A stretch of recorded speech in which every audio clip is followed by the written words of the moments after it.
नमस्ते, मैं राहुल। वर्तमान समय में पिछड़ों, दलितों और वंचितों के साथ जो वर्तमान सरकार के द्वारा जो भी विज्ञप्तियां निकाली जा रही हैं, उसमें जो अनियमितताएं देखने को मिल रही हैं, उसके संबंध में आज आप लोगों के साथ कुछ क्रमवार तरीके से उस साक्ष्यों को हम लोग रखने का काम करेंगे। हमारे साथ हमारे अजीज मित्र मनोज मयंक जी हैं। हम और मनोज दोनों लोग मिलकर उस बातों को, उस साक्ष्यों को रखने का प्रयास करेंगे। वर्तमान सरकार के रवैये को देखकर मुझे चंद लाइनें याद आ रही हैं कि जुल्म के साये में लब खोलेगा कौन, जुल्म के साये में लब खोलेगा कौन, अगर हम भी चुप रहेंगे तो बोलेगा कौन।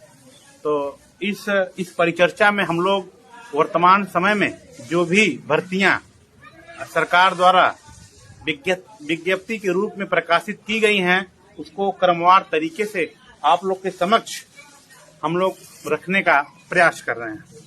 सबसे पहली भर्ती वर्तमान समय में जो उत्तर प्रदेश लोक सेवा आयोग द्वारा निकाली गई है, उसमें पहली भर्ती है स्वास्थ्य शिक्षा अधिकारी की। स्वास्थ्य शिक्षा अधिकारी के संबंध में हमारे मित्र मनोज मयंक जी क्रमवार तरीके से इसके बारे में आपको अवगत कराएंगे। मित्र दोस्तों, जैसा कि अभी हमारे मित्र राहुल रायल ने आपको अवगत कराया, कुछ भर्तियों में घोटाला हुआ, उस संबंध में हम बताना चाहेंगे। स्वास्थ्य शिक्षा अधिकारी के टोटल पद जो है 221 हैं और उसमें जो है अनरिजर्व 143 पद है। ओबीसी के लिए मात्र 22 पद, ईडब्ल्यूएस सुदामा कोटा 22। तो इसमें टोटल होना चाहिए था ओबीसी के लिए 27% के हिसाब से 59 पद और मिला है टोटल 20 पद। इस प्रकार 39 पदों की पिछड़े परिवारों के हक पर, उनके अधिकार पर डाका डाला गया है। ये एक भर्ती स्वास्थ्य शिक्षा अधिकारी का आंकड़ा है। जैसा कि हमारे मित्र मनोज मयंक ने क्रमवार तरीके से स्वास्थ्य शिक्षा अधिकारी से संबंधित अपनी बातों को रखे हैं। एक विज्ञप्ति की और हम बात आप लोग से करना चाहेंगे, जिसकी विज्ञप्ति जो है उत्तर प्रदेश लोक सेवा आयोग द्वारा निकाली गई है, वो है पशु चिकित्सा अधिकारी की।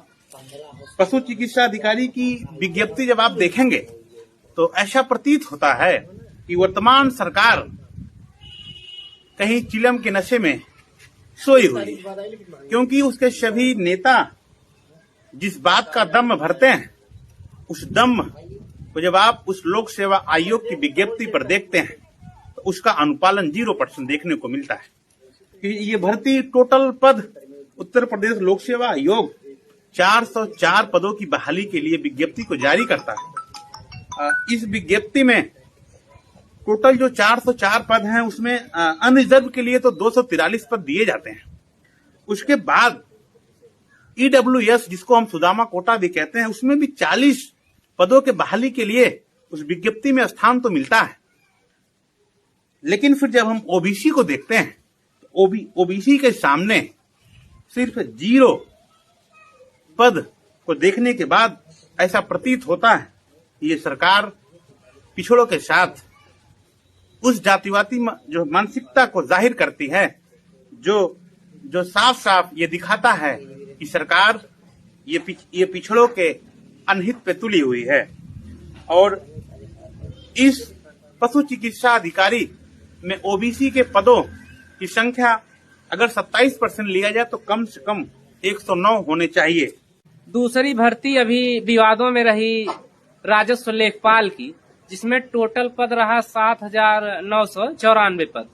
इसमें अनरिजर्व के लिए 4,165 पद और ओबीसी के लिए 2,441 पद 27% के हिसाब से दिया गया है। एससी के लिए 1,446 पद, एसटी के लिए 150।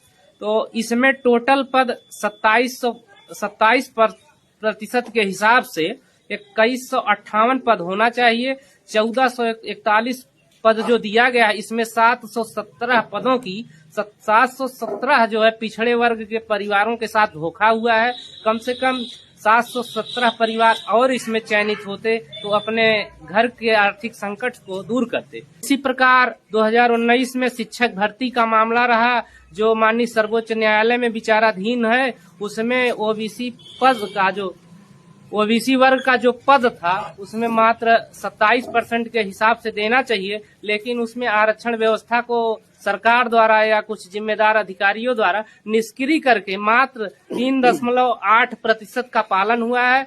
वह सरकार के लिए गले का फांस बना हुआ है। माननीय सर्वोच्च न्यायालय में विचाराधीन पद है, उसमें 27%, 69,000 का 27% सीधा गणित है।